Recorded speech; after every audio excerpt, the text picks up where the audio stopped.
குறைந்த விலை நிறைந்த தரம் தங்கள் தேவைகள் அனைத்தும் ஒரே இடத்தில் Jayachandran. GT Holidays, South India's #1 travel brand. You know you are special when you're with GT Holidays. திருமாவளவனுடைய கருத்து தான் அர்ஜுன் ரெட்டி சொல்றது. அடங்கமறு அத்துமீறு திமிரியலு திருப்பி அடி. அந்த மக்களுக்கு திருமாவளவனை தவிர வேறு யாரையும் தெரியாது. எத்தனை அர்ஜுன் ரெட்டிகள் வந்தாலும், எத்தனை தடா பெரியசாமி வந்தாலும், எத்தனை செல்வ பெருந்தகை தொகை வந்தாலும் அந்த கட்சியை ஒன்றும் பண்ண முடியும். திமுகவில் இருக்கணுங்கிறதெல்லாம் ஒன்றும் குத்தடிப்பை எழுதி சாசனம் இல்லை. மாற்று கருத்து வரும்போது தேர்தலில் அதிமுக போவதற்கு வாய்ப்பு. சீமான் ஒரு பெரிய ஆளுங்கட்சியெல்லாம் கிடையாது. ரஜினியும் திமுகவுக்கும் பெரிய நட்பு இருக்குது. ராவேந்திர கல்யாண மண்டபம் திமுக இல்லைன்னா ராவேந்திர கல்யாண மண்டபம் கைவிட்டு போயிருக்கு. துரைமுருகனை விமர்சனம் பண்ணுவதற்கு முதலமைச்சர் அனுமதி கொடுத்து முதலமைச்சர் அனுமதியோடு துரைமுருகனை நக்கல் நையாண்டி பண்ணுறாரு. இதுதான் ரஜினிக்கா. எல்லாருக்கும் ஒரு அரசியல் பின்னணி இருக்குது. அந்த அரசியல் பின்னணி ரஜினிக்கு திமுக தான். சரத்குமாரை பொறுத்த வரைக்கும் எது கிடைச்சாலும் வித்துடுவார். சீமானுடைய நோக்கம் இந்த நாம் தமிழரை வச்சு தமிழ் தேசிய அரசியலை வச்சு கோடிகளை குவிக்கணும். அதுதான் அது நோக்கம் நிறைவேறிச்சு. எலெக்ஷனுக்குள்ளே இந்த டிசம்பருக்குள்ளே இந்த ஜனவரிக்குள்ளே ஒன்று சேர்ந்துருவாங்க அப்படின்லாம் சொல்கிறாங்களே. எடப்பாடி சசிகலாவையும் ஓபிஎஸ் தினகரை சேர்த்தவே மாட்டார். வர தேர்தலில் மிகப்பெரிய பின்னடைவை எடப்பாடி தலைமையிலான அதிமுக சந்திக்கும் அப்படின்னு சொல்கிறாங்களே. எடப்பாடி தான் 26 அடுத்த போல தனியாக அதிமுக தனியாக நின்றாங்க. வேல்முருகன் எடப்பாடி அணிக்கு வந்துட்டார். எஸ்டிபிஐ மாநாட்டில் கலந்துக்கிறார். மழை பெய்யறதுக்கு முந்தி எப்படி கருமேகம் கூடும், அதே நிலைமை தான் இப்போ எடப்பாடி. விஜய் கட்சி ஆரம்பிக்கிறது வந்து தான் முதல்வர் ஆகிறதுக்கு அவர் ரசிகர்களும் அவரை முதல்வராக தான் பார்க்கணும்னு நினைப்பாங்க. எடுத்தோடனே விஜய் முதலமைச்சர் ஆக முடியும். விஜய் அந்த மாதிரி தனிச்சு நின்று காட்ட போகிறாரு. 26 தேர்தலில் இவர் யாராவது ஒரு கூட்டணியில் இல்லைன்னா விஜயகாந்த் கட்சிக்கு என்ன நேர்ந்தது 2011?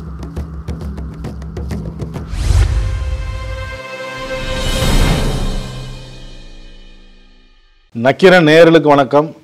பல்வேறு அரசியல் நிகழ்வுகள் குறித்து நம்மிடம் கருத்துக்களை பகிர்ந்து கொள்ள இணைந்திருக்கிறார் மூத்த பத்திரிகையாளர் தமிழா பாண்டியன் அவர்கள். வணக்கம் சார். வணக்கம். திமுக கூட்டணியில் இருப்பவர் ஈஸ்வரன், கொங்கு நாடு மக்கள் தேசிய. அவர் நேற்று செய்தியாளரை சந்திக்கிறார். அவர்கிட்ட பல்வேறு கேள்விகளுக்கு பதில் சொல்லிட்டு வர்றாரு. ஆட்சியில் பங்குன்னு திமுக கூட்டணி கட்சிக்காரங்கெல்லாம் கேட்டுட்டு இருக்கிறாங்க, நீங்கள் என்ன உங்களுடைய கருத்து நினைக்கும்போது தேர்தலுக்கு அப்புறம் பேச வேண்டியது. இப்போ அந்த குரலை எழுப்பியிருக்கிறது வந்து ஆதவ அர்ஜுன் விடுதலை சிறுத்தைகள் கட்சியில் எழுப்பியிருக்கிறார். இந்த விஷயத்தில் விடுதலை சிறுத்தைகள் கட்சி ஜாக்கிரதையாக இருக்கணும், கட்சியாக கொண்டாட முடியுங்கிற மாதிரி பதில் சொல்கிறார். அந்த அளவுக்கு இன்னமும் இருக்குது. அவர் திருமாவளவன் விளக்கம் கொடுத்துட்டாரு. மக்களாக பார்த்து நம்ம மேலே நம்பிக்கை வச்சு வரப்போ ஆட்சியில் நம்ம இருப்போம் அப்படிங்கிறதெல்லாம் செய்தி சொல்கிறாரு. இல்லை, விடுதலை சிறுத்தைகளை பொறுத்த வரைக்கும் தலித் மக்களிடம் மட்டுமே செல்வாக்கு பெற்ற கட்சி. இந்த கட்சியை தலித்துக்களிடம் கொண்டு போய் சேர்த்தவர் திருமாவளவன். அந்த மக்களுக்கு திருமாவளவனை தவிர வேறு யாரையும் தெரியாது. அடங்கமறு அத்துமீறு திமிரியலு திருப்பி அடி. இதுதான் அந்த மக்களுக்கான கோஷம். இந்த கோஷத்தை சொல்லுவதற்கு ஒரு கட்சி வேணும். அந்த கட்சி தான் விடுதலை சிறுத்தைகள் கட்சி. எத்தனை அர்ஜுன் ரெட்டிகள் வந்தாலும், எத்தனை தடா பெரியசாமி வந்தாலும், எத்தனை செல்வ பெருந்தகை தொகை வந்தாலும் அந்த கட்சியை ஒன்றும் பண்ண முடியாது. ஏன்னா திருமாவளவனால் சுயம்புவாக உருவாக்கப்பட்ட கட்சி. இந்த கட்சியை நீங்கள் 90களில் மலைச்சாமி என்பவர் உருவாக்குறார். 1980களில் அவர் மதுரையை சேர்ந்தவர். தலித் பேந்தர் அவர் தான் உருவாக்கி நடத்திட்டு இருக்கார். அவர் இறந்துடுறார். இறந்த பிறகு திருமாவளவனுக்கு இவர் பூர்வீகம் அங்கனூர், திருச்சி மாவட்டம், அரியலூர் மாவட்டம். ஆமாம், அரியலூர் மாவட்டம். இப்போ தான் அரியலூர், முதல்ல திருச்சி தான். அப்போது இங்கேருந்து மதுரை போகிறார், அரசு வேலைக்காக போகிறார். பேரன்சி டிபார்ட்மெண்ட்டில் தடய அறிவியல் துறையில் ஒரு அரசு ஊழியர்.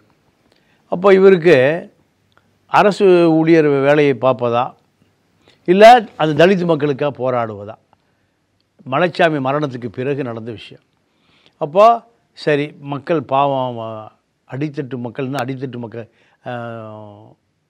தளத்திலே இருக்காங்க, இவர்களுக்காக அரசியல் செய்ய வேண்டிய தேவை. அப்போ இவரால் பட்டி தொட்டியெல்லாம் போய் உருவாக்கப்பட்ட கட்சி தான் விடுதலை சிறுத்தை கட்சி. யார் வந்தாலும் அதை அசைக்கவும் முடியாது, உடைக்கவும் முடியாது. பல முயற்சி நடந்துருச்சு. செல்வ பெருந்தகை அப்படி தான் முடிவு பண்ணார், ஒன்றும் நடக்கலை. தடா பெரியசாமி இப்படி பல பேர் வந்துட்டு போயிட்டாங்க. ஆனால் யாராலும் உடைக்க முடியாது. கொங்கு ஈஸ்வரனை பொறுத்த வரைக்கும் கொங்கு ஈஸ்வரன் கட்சியில் கொங்கு ஈஸ்வரனை தவிர வேறு யாரையும் தெரியுமா? தெரியாது. இதெல்லாமே தனி மனிதர்களை தாங்கி நிற்கிற கட்சி தான். இப்போ அதிமுக, திமுக, காங்கிரஸ், கம்யூனிஸ்டுகள் பொறுத்த வரைக்கும் யார் வேணால் தலைவராக வருவாங்க. ஆனால் இவர்களெல்லாம் தனி மனித ஒன் மேன் பார்ட்டி தான். அதனால் அதிலிருந்து உடைப்பது என்பது சாத்தியமே இல்லை. ஏன்னா இப்போ தலித் இளைஞர்களுக்கு ஒரு கட்சி வேணும். அந்த கட்சி தான் விடுதலை சிறுத்தைகள் கட்சி.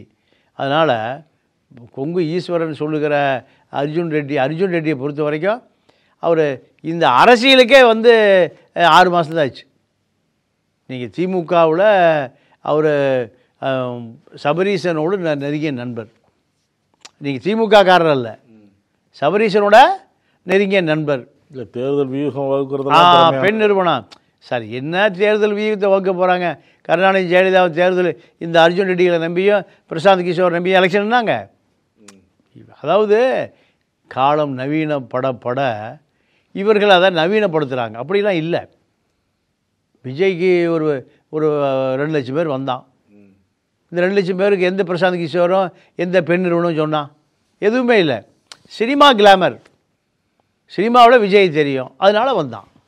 அதே தான் அர்ஜுன் ரெட்டி கதையும். அர்ஜுன் ரெட்டியை பொறுத்த வரைக்கும் சபரீசனுக்கு நெருங்கிய நண்பர். சபரீசன் மூலம் முதலமைச்சருக்கு நெருக்கமாக இருக்கார். நாடாளுமன்ற சீட்டு கேட்குறாரு, அவர் சபரீசன் கொடுக்கல. உடனே கோச்சின் வெளியே சிறுத்தையில் துணை பொதுச் செயலாளர், சிறுத்தையுடைய மாநாட்டுக்கு செலவு பண்ணுறாரு. அந்த திருச்சி மாநாட்டுக்கு செலவு பண்ணுறாரு, கள்ளக்குறிச்சி மாநாட்டுக்கு செலவு பண்ணுறாரு. செலவு பண்ணுறதுக்கு ஒரு ஆள் வேணும். அதனால் அவருக்கு துணை பொதுச் செயலாளர் கொடுத்துருக்காரு. இதுதானே தவிர விடுதலை சிறுத்தைகளை எந்த காலத்திலையும் ஒரு சிறு அந்த தூணிலிருந்து ஒரு தூசை கூட தட்டி எடுக்க முடியாது. இதுதான் யதார்த்த நிலை. இல்லை அவருடைய கருத்துக்கு கட்சியில் இருக்கிறவங்களே சில பேர் உடன்படலை, எதிர்கருத்து தெரிவிக்கிறாங்கல்ல. அப்படி இருந்தும் திருமாவளவன் அதை அனுமதிச்சுட்டு இருக்கிறாரு அப்படின்லாம் சொல்கிறாங்கல்ல. இல்லை, திருமாவளவன் எதை சொல்லணும்னு நினைக்கிறாரோ அது அர்ஜுன் ரெட்டி சொல்கிறார். திருமாவளவனுடைய கருத்து தான் அர்ஜுன் ரெட்டி சொல்கிறது. அப்போ அர்ஜுன் ரெட்டிக்கு சிறுத்தைகளூர் செல்வாக்கு வளருது. நீங்கள் இப்போ ஆளூர் ஷானவாஸ், ரவிக்குமார், பாலாஜி, பனையூர் பாபு இவங்கெல்லாம் சட்டமன்ற உறுப்பினராக, நாடாளுமன்ற உறுப்பினர் இருக்கிறாங்க. இவர்களுக்கு வேண்டுமானாலும் ஆளுங்கட்சி தயவு வேணும். ஆனால் திருமாவுக்கு ஆளுங்கட்சி கூட்டணி தன்னுடைய கோரிக்கைகளை நிறைவேற்றி கொடுத்தா இருப்பார், கொடுக்கலாம் கிளம்பிடுவார். ஏன்னா கடந்த காலத்தில் திமுக, அதிமுக மாறி தான் பயணம் பண்ணியிருக்கார்.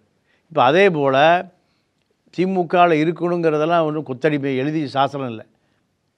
திமுகவோடு பயணிக்கிறார். மாற்று கருத்து வரும்போது தேர்தலில் அதிமுக போவதற்கு வாய்ப்பு. அடித்து சொல்கிறாரு கூட்டணி இந்த கூட்டணி தான் அப்படின்னு. இல்லை, இன்னும் 1 வருஷம் இருக்குல்ல. 1 வருஷத்துக்கு முந்தைய எதையும் அடிச்செல்லாம் சொல்ல முடியாது. 1 வாரத்தில் கூட்டணி மாறும், 1 நாளில் கூட்டணி மாறும், 1 மணி நேரத்தில் கூட்டணி மாறி வரலாறுலாம் இருக்குது. நீங்கள் 2011 விஜயகாந்த் எந்த பக்கம் சேர்றாரோ அந்த கூட்டணி ஜெயிக்கும்.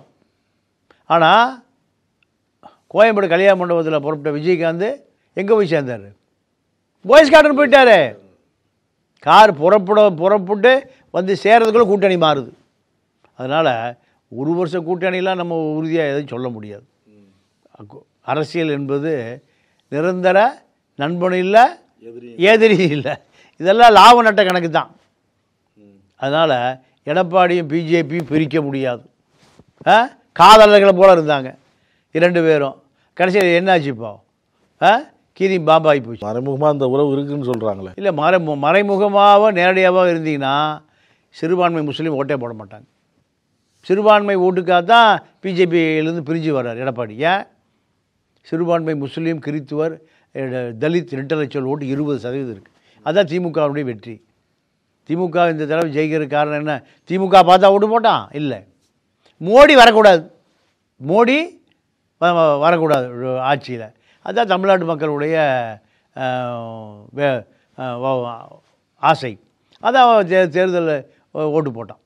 அதனால் திமுகவை பொறுத்தவரை திமுக சிறுபான்மை கம்யூனிஸ்டுகளோட பிஜேபி எதிர்ப்பு வாக்கு இருக்க வரைக்கும் தான் திமுக. இந்த எதிர்ப்பு வாக்கெல்லாம் அணி மாறிச்சுன்னா திமுக கடந்த காலத்தில் வெற்றி வராது. ஜெயலலிதா என்ன சொன்னாங்க? மோடியா லேடியா? இதுதான் ஜெயலலிதாவை நாடாளுமன்ற தேர்தலில் பெரிய வெற்றி அடைய வச்சு. எடப்பாடியை பற்றி சொன்னீங்க, அதிமுக பற்றி சொன்னீங்க. இப்போ அதிமுகவில் கள ஆய்வு கூட்டம்லாம் நடத்த சொல்லி உத்தரவு போட்டார் எடப்பாடி பழனிசாமி. கள ஆய்வில் அங்கங்கே பிரச்சனையாகவே நடந்துகிட்டு இருக்கு. நேற்றுலாம் மதுரையில் அடிதடிலாம் நடந்திருக்கு. இது கம்யூனிஸ்டுகளைப் போல தொழிலாளர் கட்சி அல்ல. பணம் படைத்த, அதிகாரம் படைத்த, அதிகாரம் தேவைப்படுகிறவருடைய கட்சி தான் திமுக, அதிமுக, காங்கிரஸ் எல்லாமே. அப்போ அதிகாரத்துக்கு வரும்போது சண்டை பிடித்தானே செய்வோம் உள்கட்சியில். இதெல்லாம் சாதாரண, கொலை வரைக்கும் போகுது, குத்து கொலை வரைக்கும் போகுது. அதனால் ஜனநாயகப்படுத்தப்படுகிற பொழுது அதிகாரத்துக்கு வரணும், ஆட்சிக்கு வரணும், எம்எல்ஏ ஆகணும், எம்பி ஆகணும், மாவட்டம் ஆகணும், வட்டம் ஆகணும். அதுதானே சண்டை. திராவிட இயக்கத்தை பொறுத்த வரைக்கும் இப்போ திமுக ஆளுங்கட்சியாக இருக்குது. அந்த ஸ்டேஷன் இன்ஸ்பெக்டரு அந்த ஏரியா பகுதி செயலாளரை மீறி பண்ண முடியாது. அவரை ஒரு பகுதி செயலாளர் கேட்காம இன்ஸ்பெக்டர் போய் அந்த ஏரியாவுக்கு பிடிச்சி வந்துட முடியுமா? ஏயா என் கட்சிக்காரனை பிடிச்ச, தண்ணி இல்லாத காட்டுக்கு போயிடுவேன். இதுதான் இந்த திராவிட இயக்கத்தினுடைய அரசியல். அதனால் அதற்காகத்தான் இவ்வளோ சண்டை, இவ்வளோ சச்சரவு, இவ்வளோ போராட்டம். இல்லை, ஒரு அமைச்சர் தங்கமணி பேசும்போது சொல்கிறாரு, ஒருத்தர் எலெக்ஷனில் நிற்க வச்சா வேலை செய்யணும், அவரை பிடிக்கலன்னு வேலை செய்யக்கூடாமல் இருக்கீங்க, எல்லாரும் பிடிக்கலன்னா வேலை செய்யாமல் இருக்கீங்க, இப்படியே இருந்தால் நம்ம 2026 இப்படியே தான் இருக்கணும். என்ன அங்கே ஒரு கட்டுப்பாடு இருக்குது? அவர் பேசிகிட்டு இருக்காரு, அவரே சொல்கிறாரு, நாங்கள் வரோம் பேசிகிட்டு இருக்கிறோம், நீங்கள் எங்கே பேசிகிட்டு இருக்கீங்க, அப்புறம் எதுக்கு நாங்கள் வரோம், எதுக்கு பேசுகிறோம் அப்படிங்கிறாரு. ஏன் அதிமுக திமுக ரெண்டுமே, திமுகவில் இந்த மாதிரி இதெல்லாம் செய்தி வெளியில் பெருசாக வரலையே. இல்லை, வரும். நீங்கள் எல்லா கட்சியிலையும் இருக்குங்க. திமுகவில் ஏன் சண்டை இல்லை? திமுகவிலேருந்து தான் மதிமுக உருவாச்சு. இல்லை, அப்போ உள்ளதை விட்டுருங்க. இப்போ ஒன்றும் பெருசாக இல்லை, அந்த மாதிரி வெளியில் ஒன்றும் செய்தி வெளியில். அதிமுகவில் தான் அந்தளவுக்கு வருது. இல்லை, இந்த இவ்வளோ பெரிய அடிதடி நடக்குது, இது எல்லாத்துக்கும் தெரியுது. ஆனால் இந்த மாதிரிலாம் எதுவும் நம்ம மோதலும் இல்லை, ஒன்றும் இல்லை, எல்லாம் கரெக்டாக தான் இருக்கிறோம் அப்படின்னு அத்தவை சொன்னாங்க சொல்கிறார். இல்லை, அதாவது அதிகாரத்துக்கு வந்தாலும் சண்டை வரும், அதிகாரத்துக்கு வரலினாலும் சண்டை வரும். அதிமுகவை பொறுத்தவரை அதிகாரத்துக்காக தான் கட்சியிலே இருக்கான், ஏதாவது பதவிக்கு வரணும். இப்போ மக்கள் ஓட்டு போட்டார்னா ரெட்டைலைக்கு, ஆனால் ஒன்றிய நகர மாவட்ட செயலாளர்கள் பூராமல் பதவிக்காகத்தான் மட்டுமே அந்த கட்சிக்கு வர்றான். அப்போ அவன் செலவு பண்ணக்கூடியவன். இப்போ எடப்பாடிட்டு போய் நடந்து முடிந்த நாடாளுமன்ற தேர்தலில் நின்ன வேட்பாளரை பூரா பாருங்க, எல்லாம் கோடீஸ்வரர்கள். தூத்துக்குடியில் கனிமொழி எதிர்த்து புத்தூர் கட்டு வேலுமணி தான் நிற்கிறார். ஏன்?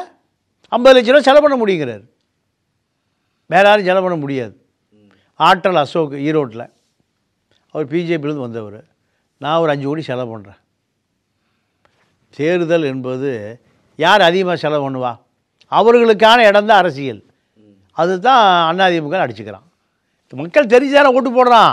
அதிமுக டெபாசிட்லாம் போய் காணாமலாம் போலியே ஆட்சிக்கு வருதே. அப்போ மக்கள் ஓட்டு போட தானே செய்கிறான். மக்கள் சொந்த கட்சிக்கே பணம் கொடுத்து ஓட்டு போட சொல்கிற ஒரே கட்சிகள் அதிமுக திமுக தான். சொந்த கட்சிக்கே பணம் கொடுத்தா தான் ஓட்டு போடுவான். அப்போ அவனை அப்படியே பழக்கிட்டான். ஏன்னா இந்த கட்சி வச்சு நீ சம்பாதிக்கிறீல்ல, ரோடு கான்ட்ராக்ட் எடுக்கிற, ஹைவேஸ் கான்ட்ராக்ட் எடுக்கிற, இபி கான்ட்ராக்ட் எடுக்கிற, அது கோடிக்கணக்காக சண்டை. அவன் தகுதிக்கு மாவட்ட செயலாளர் 100 கோடி ரூபா கான்ட்ராக்ட் எடுப்பார். கிளை செயலாளர் உள்ளாட்சியில் டிச்சு கான்ட்ராக்ட் எடுப்பார். எதையுமே கட்டுறதில்லை. கட்டி முடிஞ்சு 15 நாளில் விழுந்துடும். பள்ளிக்கூடம் ஜவர் இடிஞ்சு விழுகுதே. 15 லட்ச ரூபா 20 லட்ச ரூபா வேலைன்னா முக்கால்வாசி தின்னு போகிறானுங்களே. அப்போது இந்த அரசியலுக்காகத்தான் திமுக அதிமுகவில் சண்டை பெருசாக இருக்குது. அதெல்லாம் காலத்தில் பல சண்டை நடந்திருக்கு. இது ஒரு பக்கம். இன்னொன்று நாம் தமிழர், அதுலேயும் உட்கட்சி பிரச்சனை, தலைமை சரியில்லைன்னு வெளியில எல்லாம் வராங்க. அது அப்புறம் பார்ப்போம். சீமான் ரஜினிகாந்தை சந்திச்சிருக்கிறார். அது என்ன அரசியல்? அவங்க பக்கம் கேட்கும்போது மரியாதை நிமித்தமான சந்திப்பு அப்படிங்கிறாங்க. ஆனால் இதில் அரசியல் முக்கியத்துவம் இருக்குது அப்படின்னு ஒரு விமர்சனம் வருது. இல்லைங்க, அதாவது ரஜினி யார் வேணாலும் பார்க்கலாம். உதாரணத்துக்கு சசிகலா போய் பார்த்துதா இல்லையா? சசிகலா என்ன முதலமைச்சர் ஆகுதுன்னா ரஜினி சந்தித்தார். இருக்கிற ஆட்கள் பிஆர்ஓக்கள் அம்மா அவங்கள சந்திக்கணுங்கிறாங்க, சின்ன அவங்க சந்திக்கணுங்கிறாங்க. தொடர்ந்து 10 நாள் பண்ணால் ஏன் அவங்கள பகைச்சிக்கணும்? சரி, வர சொல். சீமாங்க அதே தான். சீமா என்ன நீங்கள் ரவீந்திர சாமி ஃபோன் பண்ணுறாரு, பார்க்கணுங்கிறாரு. 10 நாள் 15 நாள் நீங்கள் அவர் ரஜினி திமுக கேட்குறாரு, சீமா தன்னை பார்க்க வரணுங்கிறாரு, சந்திக்கிட்டுமா? அவர் என்ன திமுக உறுப்பினரா? நான் அவரே அங்கே இல்லை, ரஜினியை பொறுத்த வரைக்கும் அறிவிக்கப்படாத திமுக உறுப்பினர் தான். நீங்கள் தமிழ்நாட்டில் திமுகவை ரஜினி பகிர்ச்சிக்கு தயாராக இல்லை. ஏன்? சீமான் ஒரு பெரிய ஆளுங்கட்சியெல்லாம் கிடையாது, 40 நாடாளுமன்ற உறுப்பினர் கிடையாது. ரஜினியும் திமுகவுக்கும் பெரிய நட்பு இருக்குது. ராவேந்திரா கல்யாண மண்டபம் திமுக இல்லைன்னா ராவேந்திரா கல்யாண மண்டபம் கைவிட்டு போயிருக்கும். 2006-11 பிடில் நீங்கள் அந்த கல்யாண மண்டபம் 100 கோடி ரூபா சொத்தை போலி டாக்குமெண்ட் மூலம் விற்றுட்டு போயிட்டானுவோம். அவன் கோர்ட்டுக்கு போயிட்டான், ஒரிஜினல் டாக்குமெண்ட்டுக்காரன். கோர்ட்டில் வழக்கு நடந்து கல்யாண மண்டபம் கைவிட்டு போயிடும். ஆற்காடு வீராசாமி கருணாநிதி தான் கூப்பிட்டு பேசி காம்ப்ரமைஸ் நஷ்டீடு வாங்கி கொடுத்து கல்யாண மண்டபத்தை காப்பாற்றுறாங்க. அதனால் ரஜினி எந்த காலத்திலும் திமுக குடும்பத்துக்கு விசுவாசமாக இருப்பார். இதெல்லாம் அறிவிக்கப்படாத ஒரு நட்பு இல்லை. அப்புறம் கலைஞர் ரெண்டும் தாயின்னு ஏவா வேலு எழுதுறாரு, இவர் போய் மேடையில் பேசுகிறாரு. கருணாநிதி கண்ணில் விரலை விட்டு ஆட்டுறாரு துரைமுருகன். ஏன்? உதயநிதி முதலமைச்சர் துணை முதலமைச்சர் ஆக்கணும், அதுக்காக அமைதியாக இருங்க அவர் துணை. இந்த பஞ்சாயத்து தானே போகிறாரு. அறிவாலயத்துக்கு மேடை எப்படி கிடைக்குது? அறிவாலயத்து மேடை துரைமுருகனை விமர்சனம் பண்ணுவதற்கு முதலமைச்சர் அனுமதி கொடுத்து முதலமைச்சர் அனுமதியோடு துரைமுருகனை நக்கல் நையாண்டி பண்ணுறாரு. இதுதான் ரஜினிகாந்த். ஆக எல்லாருக்கும் ஒரு அரசியல் பின்னணி இருக்குது. அந்த அரசியல் பின்னணி ரஜினிக்கு திமுக தான். சீமா விடாமல் உயிரெடுக்கிறார். 15 நாளாக கேட்குறாரு. அக்டோபர் 27 கேட்குறாரு. 27 விஜய் மாநாடு முடிஞ்சதுலேருந்தே கேட்குறாரு ரஜினி. அப்போ சரி சந்திங்க, திமுக அனுமதி கொடுக்குற கதை இவ்வளோ நாள்.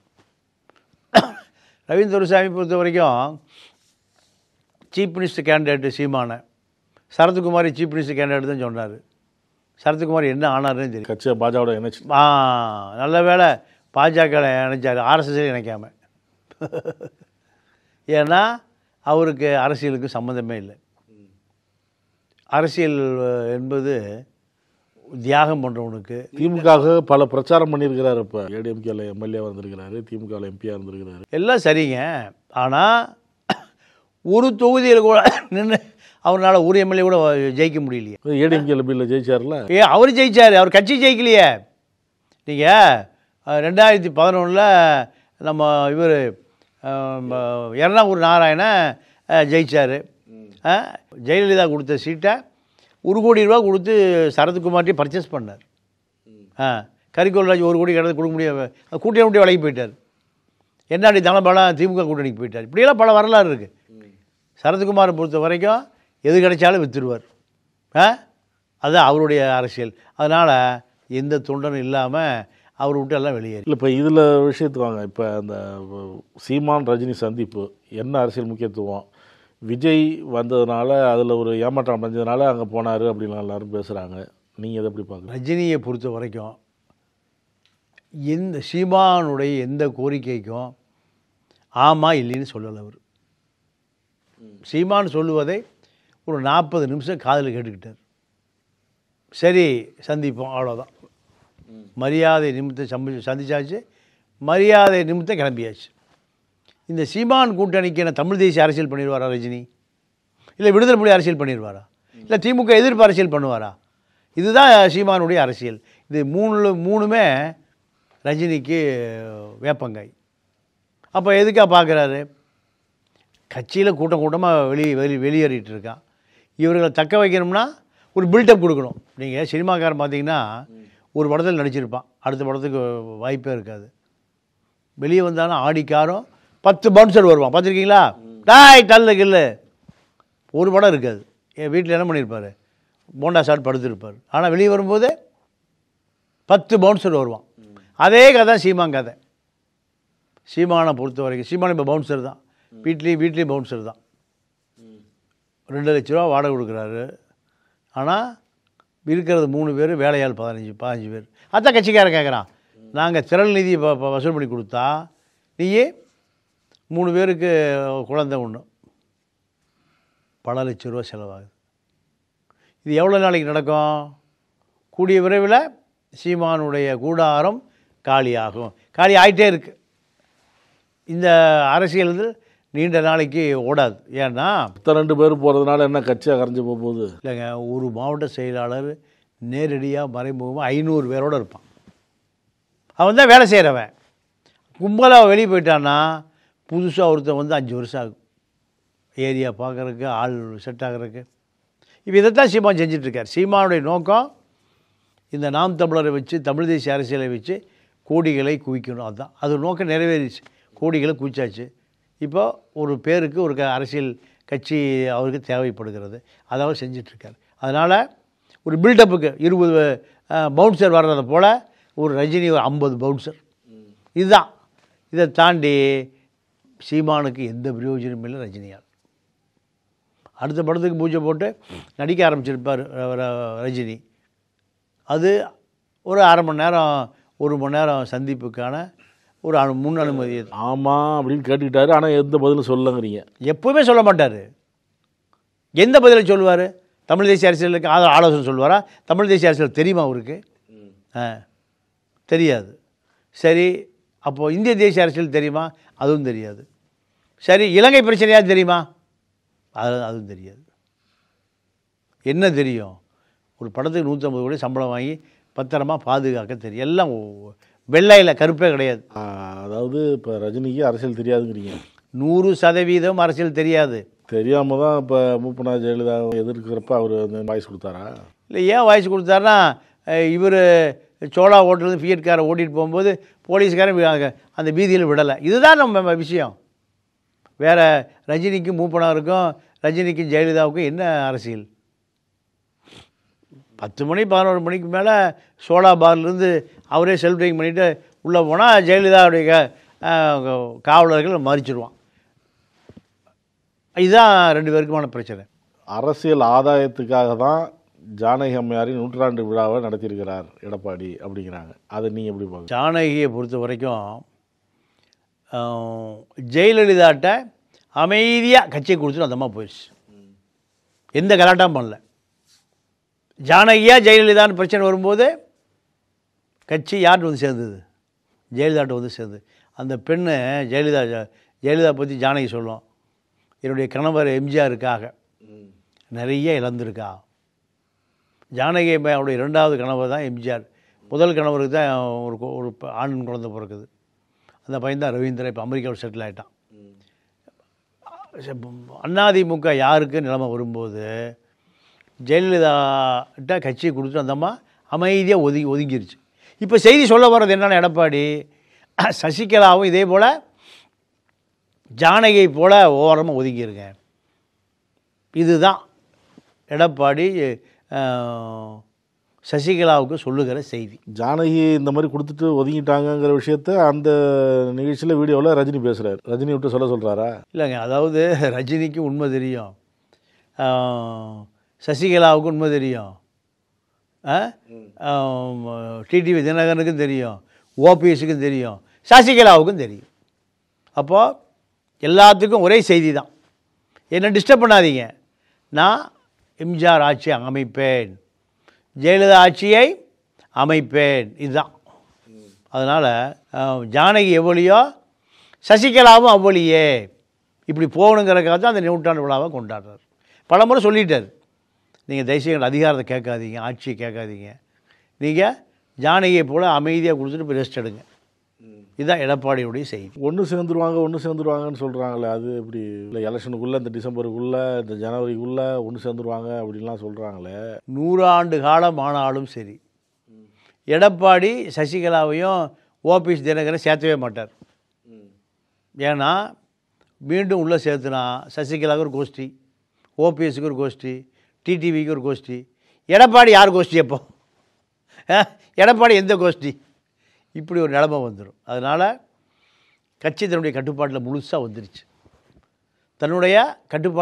வந்துருச்சு, ரெட்டையில கிடச்சிருச்சு, இவ்வளவு தேர்தல் ஆணையம் அங்கீகாரம் கொடுத்துருச்சு. இதெல்லாம் வந்த பிறகு யாருக்கும் பங்கு போட, ஆட்சியை பங்கு போட, அதிகாரத்தை பங்கு போட எடப்பாடி தயாராக இல்லை. இந்த அதிகாரத்தை கைப்பற்றறதுக்கு ஒரு அதிமுக ஜெயலலிதா மறந்து ஒரு 4.5 வருஷம், இப்போ ஒரு 3.5 வருஷம், ஆக 8 வருஷம் ஆயிருக்கு எடப்பாடிக்கு இந்த கட்சி தன்னுடைய கட்டுப்பாட்டில் வர்றதுக்கு. மீண்டும் வந்த பிறகு மீண்டும் என்ன பண்ணுவார்? பங்கு வைப்பாரா? யாரும் வைக்க மாட்டாங்க. அதனால் முழுக்க எடப்பாடி தான் அதிமுகனுடைய தனிப்பெரும் தலைவர். யாரையும் சேர்த்த மாட்டார், விளக்க வேணால் செய்வார். இந்த உடன்பாட்டுக்கு ஒத்து வராத ஆட்கள் நீங்கள் வெளியேறுங்கன்றார். இதுதான் நடக்க போகுது. அதனால் அதிமுக முழுசாக எடப்பாடி கட்டுப்பாட்டில் இருக்கிறது. இந்த 100ஆண்டு விழா சொல்லக்கூடிய செய்தி, எடப்பாடி சொல்லக்கூடிய செய்தி இதுதான் சசிகலாவுக்கு. ஜானகியை போல் நீ அமைதியாக கட்சியை என்கிட்ட கொடுத்துட்டு போயிரு. வந்தாச்சு கட்சி என்கிட்ட. இப்போது எந்த முரண்பாடு செய்தாலும் என்கிட்ட அதிகாரத்தை கைப்பற்ற முடியாது. என்னாச்சு கடைசியில் ஜானகி அரசியலில் காணாமையே போச்சு. அதே நிலைமை தான் சசிகலா. இதைத்தான் எடப்பாடி உணர்த்துக்கிறார். எடப்பாடியிடம் கட்சி 100% வந்து சேர்ந்துருச்சு. சேர்ந்த அந்த கட்சியை மீண்டும் உடைப்பதற்கு தயாராக இல்லை. ஓபிஎஸ் ஒருக்கு உடைக்கணுங்கிறாரு, டிடிவி ஒருக்கு உடைக்கணுங்கிறாரு, சசிகலா 3 பேர் வர தேர்தலில் மிகப்பெரிய பின்னடைவை எடப்பாடி தலைமையிலான அதிமுக சந்திக்கும் அப்படின்னு சொல்கிறாங்களே. எடப்பாடி தான் 26 அடுத்த முதலமைச்சர். என்ன இப்படி சொல்கிறீங்க? தனியாக அதிமுக தனியாக நின்னாவா? இல்லை, அதிமுக ஒரு வலுவான கூட்டணியோடு நிற்க போகுது. இங்கே திமுக பக்கம் எல்லாம் ஸ்ட்ராங்காக இருக்குன்னு சொல்கிறாங்க. விசிக அதுவும் திருமாவளவன் தான் அடிக்கடி சொல்கிறாரு. இல்லை அதெல்லாவது இப்போ வேல்முருகன் எடப்பாடி அணிக்கு வந்துட்டார். ஜெயிச்சது உதயசூரியன் இல்லை. ஆனால் எஸ்டிபிஐ மாநாட்டில் கலந்துக்கிறார். நான் போன வாரம் நடந்த மாநாட்டில் எஸ்டிபிக்கு ஆதரவாக இருக்கார். இது முஸ்லீம் மத்தியில் அதிமுக ஆதரவான ஒரு நிலை உருவாகி கொண்டு இருக்குது. மழை பெயருக்கு முந்தி எப்படி கருமேகம் கூடும், அதே நிலைமை தான் இப்போ எடப்பாடிக்கு. அர்ஜுன் ரெட்டி சிறுத்தைகிட்ட போனதுக்கு காரணமே சிறுத்தையை கொண்டு வந்து எடப்பாடியில் சேர்த்தணும், ரெட்டையிலையில் சேர்த்தணும். அது அவர் சரியாக செய்கிறார்.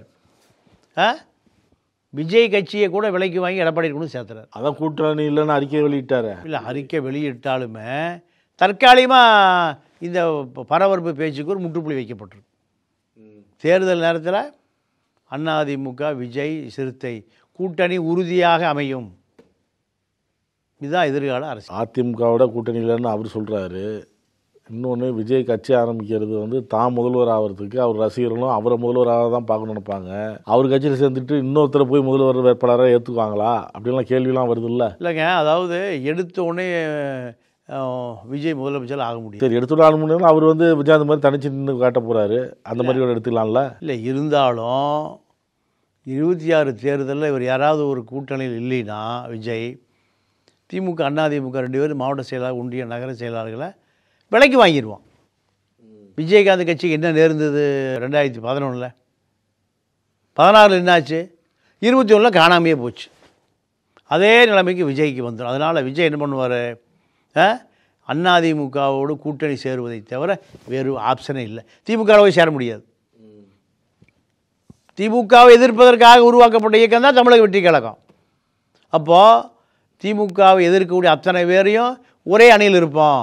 இதுதான் சுலோகம்.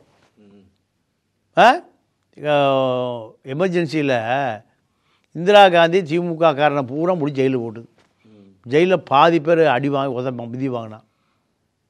வெளியே வந்த பிறகு தேர்தல் வருது. தேர்தலில் கருணாநிதி சொன்ன வாசம் என்ன தெரியுமா? நேருவின் மகளே வருக, நிலையான ஆட்சி தருக. முடிஞ்சு போச்சா? அப்போது அரசியலில் எது வேண்டுமானாலும் நடக்கும். கூட்டணி மாறும், கூட்டணி உடையும், காலையில் கூட்டணி சேரும். அதனால் எடப்பாடியை பொறுத்த வரைக்கும் வலுவான கூட்டணி அமைப்பார். அந்த கூட்டணிப்படி அதிமுக ஆட்சிக்கு அமைக்கும். கருத்துக்களை பகிர்ந்து கொண்டதற்கு நன்றி. நன்றி, வணக்கம். சினிமா தளபதி இன்று அரசியல் தலைவர். தடைகள் 1000 கடந்த கதைகள் சொல்லும் விறுவிறுப்பான நக்கீரன் பப்ளிகேஷன் புத்தகங்கள் உங்கள் நக்கீரன் பதிப்பகத்தில். நக்கீரன் டிவிக்கு சப்ஸ்கிரைப் செய்யுங்கள். உங்கள் ஆதரவே எங்கள் பலம். ஆசிரியர்களுக்கு நண்பனாகவும் மாணவர்களுக்கு ஆசானாகவும் திகழும் தேர்வு வழிகாட்டி. ஒவ்வொரு பாடத்திற்கும் அனுபவமிக்க ஆசிரியர்களின் துல்லியமான தெளிவான விடைகள். CNC இருக்கு, தேர்வு பயம் எதற்கு? இது தீரன் பப்ளிஷிங் ஹவுஸ் விற்பனை வெளியீடு.